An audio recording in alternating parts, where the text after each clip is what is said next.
Alhamdulillahi Rabbil alamin. Biz kelgan nuqtamiz Payg'ambarimiz sollallohu alayhi vasallam paytlariga qaytadigan bo'lsak, bu Yasrib, ya'ni Madina Munavvarani oldingi oti Yasrib bo'lgan. Agarda ko'pchilik Saodat asrini o'qigan bo'lsa, birinchi Yasrib shahriga kelganlar. Keyin kelganlarida birinchi bo'lib Qubo qishlog'iga kelganlar. Qubo qishlog'ini insonlari juda ham xushfe'l, muomalali, xursandchilikda kutib olishgan. Bir Yahudi bu narsani juda ham yaxshi biladi. Yahudi siz kutgan o'sha ikkita inson o'rnotdi deganda, xurmo daraxtining ustiga chiqib olgan, ana bizning Rasululloh kelyaptilar deganda, hamma ushteklar charib, ana ularning tilida deb baqiradigan bor-ku. Arablar xursand bo'lib ketganda shunaqa baqiradi. Ularni namoyon qilish qobiliyati shunaqa. Shunaqa qilib kutib olishadi. Boya nashida aytdi-yu sizlarga tog'da, o'sha nashidani aytib kutib olganlar, kutib olishgan.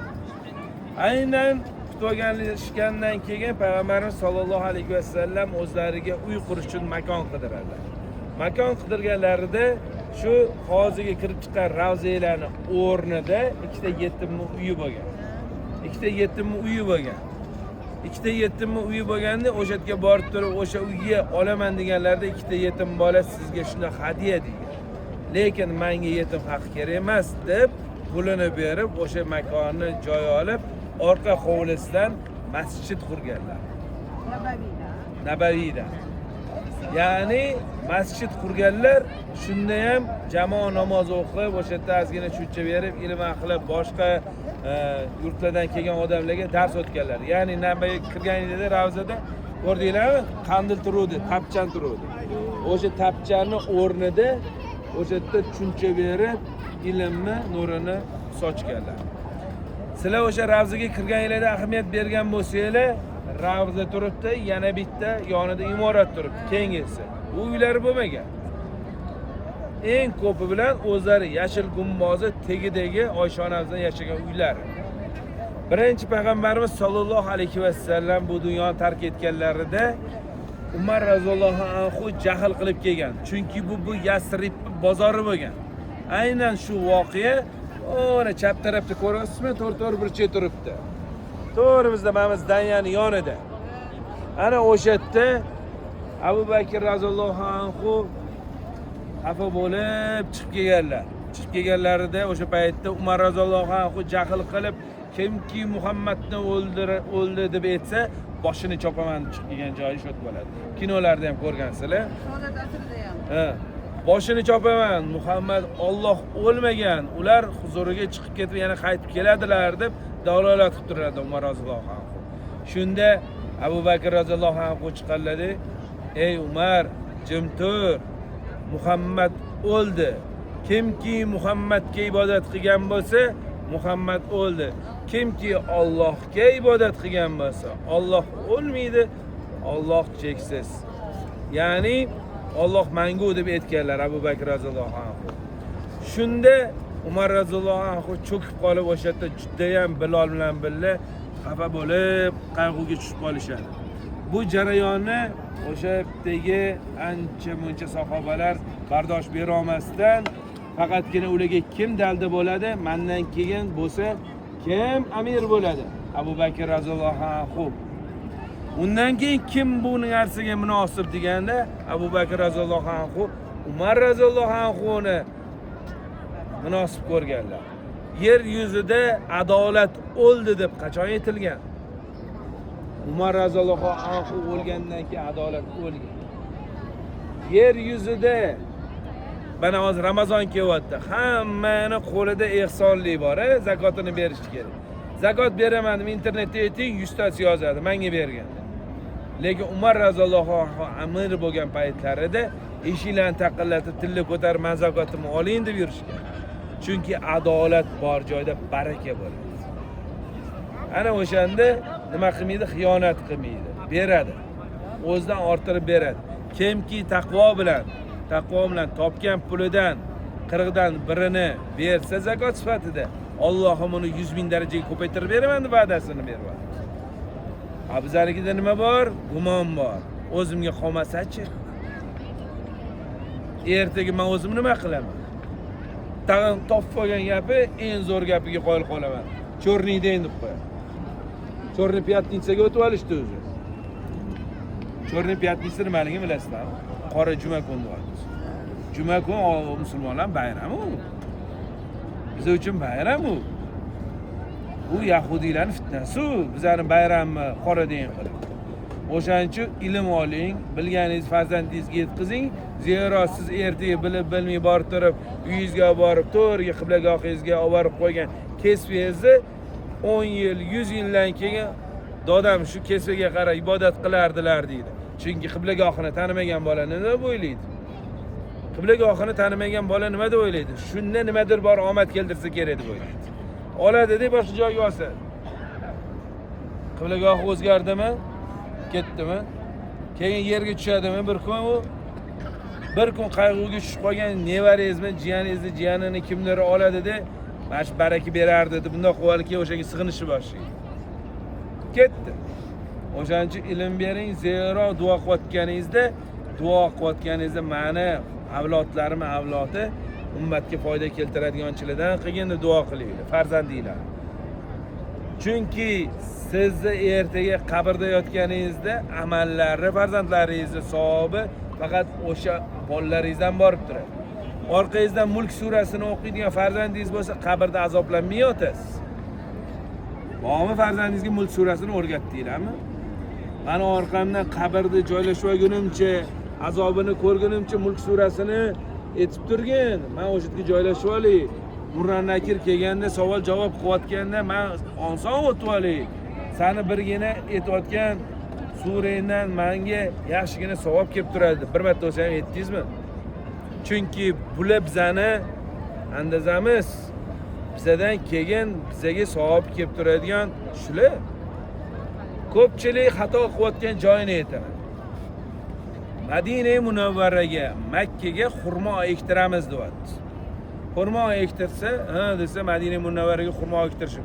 O'zingni vataningda, o'zingni qo'shning och o'tirib, sen xirsdan to'q davlatga kelib kirgizgan sarmoyang gumon ostida qoladi. Chunki musulmon kishi chapga, o'ngga, to'g'risiga qaraydi, silay rahmni qiladi, ortirsa keyin umraga keladi. Zakotni berasiz, zakotni bergandan keyin haj farz bo'ladi sizga. Hozir qarzga bo'lsa ham hajga kelsa bo'ldi. Siz qo'shim bordi-yu, qolib ketmasligim kerak mana. Ko'rib kelaychi, qanaqa ekan, zo'r joylar ekan. Yo'q, bo'tga bori zo'r joy deb kelinmaydi.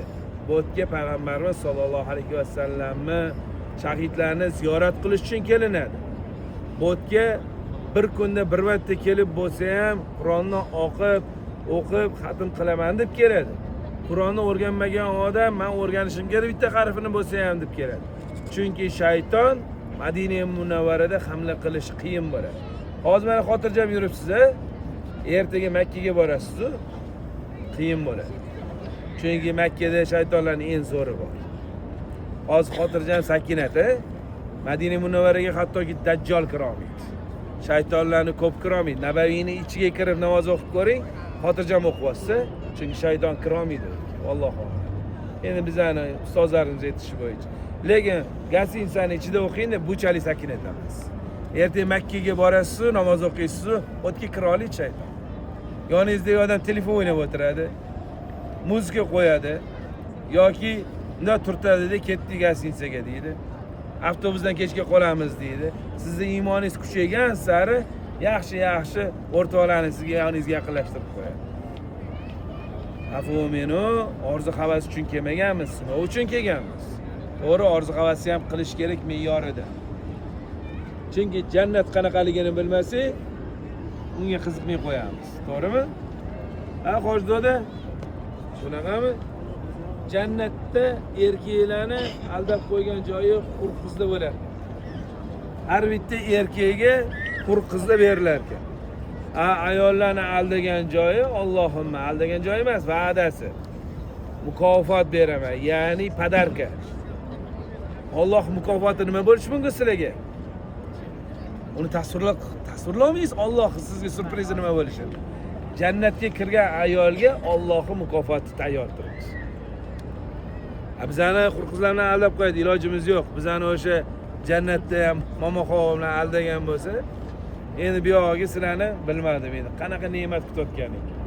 Hojoni ko'pchilik aytadiki, men hoji emasman yoki men jannatga munosib emasman.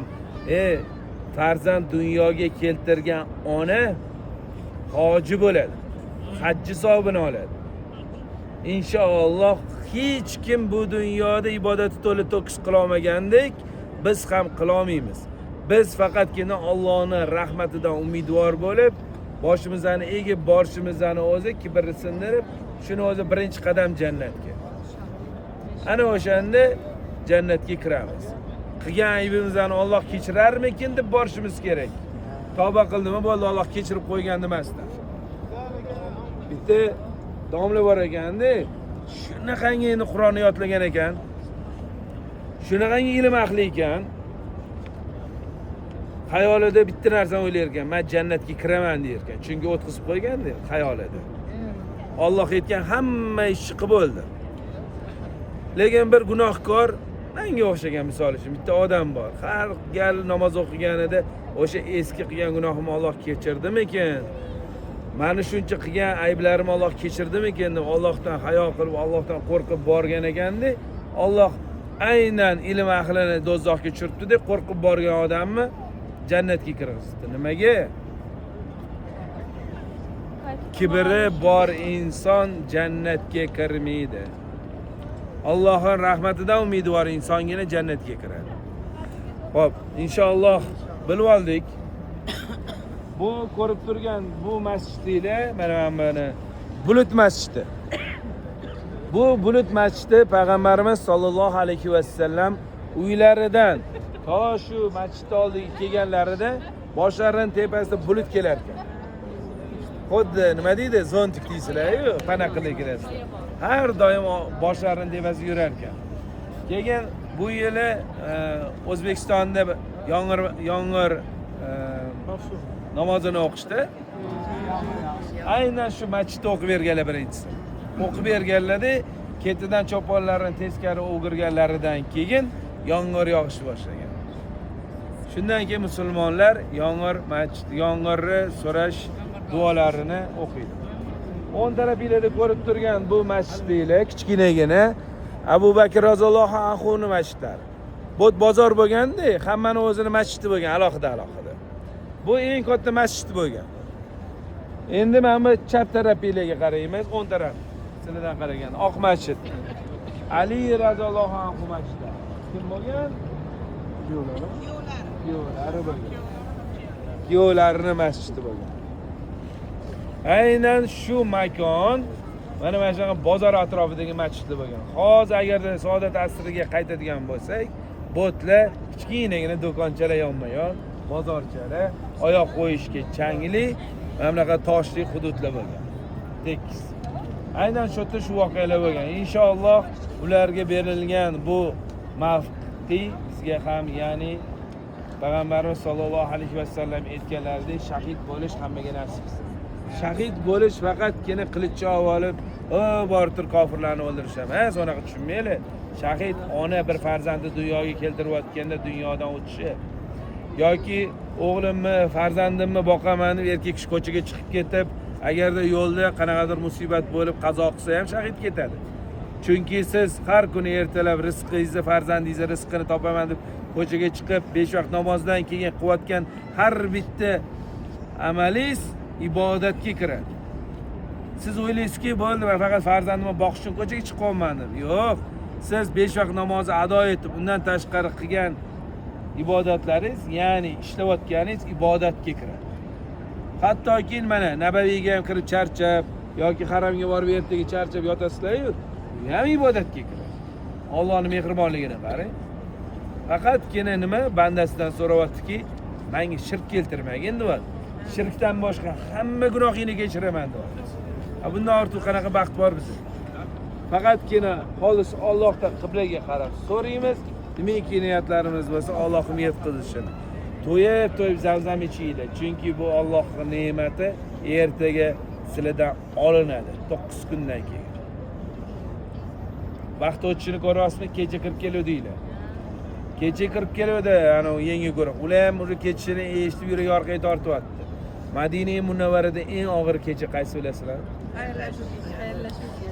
Bo'ldi, sizlar kelasizlarmi qaytib, yo'qmi? Payg'ambarimiz sollallohu alayhi vasallam bilan yana qachon qo'shni bo'lib yotishingiz mumkin? Bir havodan qachon nafas olishingiz mumkin? Ravzanikida iforini sezdingizmi ravzaga kirganda? O kimnikida? Payg'ambarimiz sollallohu alayhi vasallamnikilar. U hammaga nasib qilavermaydi. O kitdi. Sezish. Shunchalik Alloh suygan bandasi ekansizki, shodlik kelib Rasulullohni ziyorat qildingiz. Kimki Madina Munavvaraga kelsa, Rasululloh payg'ambarimiz sollallohu alayhi vasallamning mehmoni bo'ladi. Kimki Makka ga borsa, Allohning mehmoni bo'ladi. Allohim xayrli qilsin, jannatlarda ham hammamiz birga bo'lishni nasib qilsin. Qiblaga qaraymiz, qiblagohimizga duo qilamiz. Amin. Ya Rab, ya Rab, ya Rab. Alhamdulillah, alhamdulillahi robbil alamin. Assalatu wassalamu ala rasulina Muhammad va ala alayhi ashabiki ajmain va bi rahmatika rahmonir rohim. Ya Rabbim, bu safarlarimiz bizga xayrlik qilgan. O'zingni yo'lingda payg'ambarimiz sollallohu alayhi vasallamning sunnatlarini uyg'otamiz deb, munosib ummat bo'lamiz deb, bu gunohkor yelkamizdagi bu gunohlarimizni to'kamiz deb shu safarga chiqdik. Biz gunohkor bandalaringni o'zing afv et. Rahmating ila jannatga kirishga o'zing munosib qilgin. Onalarimizni, otalarimizni bilib bilmay qilgan gunohlarini o'zing kechirgin. U dunyoyu bu dunyo aziz qilib, bizlarning zurriyotlarimizdan ummatga foyda keltiradigan farzandlarni dunyoga ummat qiladigan dunyoga keltirib, hamma dilidagi, qalbidagi niyatlarini Allohim o'zing yetkazgin. Bizni qalbimizni o'zing juda ham yaxshi bilasan. Biz bu qilib qo'ygan gunohlarimizni tavba qildik, qayta qilmaslikka va'da beramiz. Inshaalloh o'zingning izningiz jannatlarga o'zing sazovorlik qilgin. Robbana atina fid dunya hasanatan fil oxirat hasanatan va qina azabannar bi rahmatika rahmonir rohim. Alloh rozi bo'lsin, vaqtingizga rozi bo'linglar.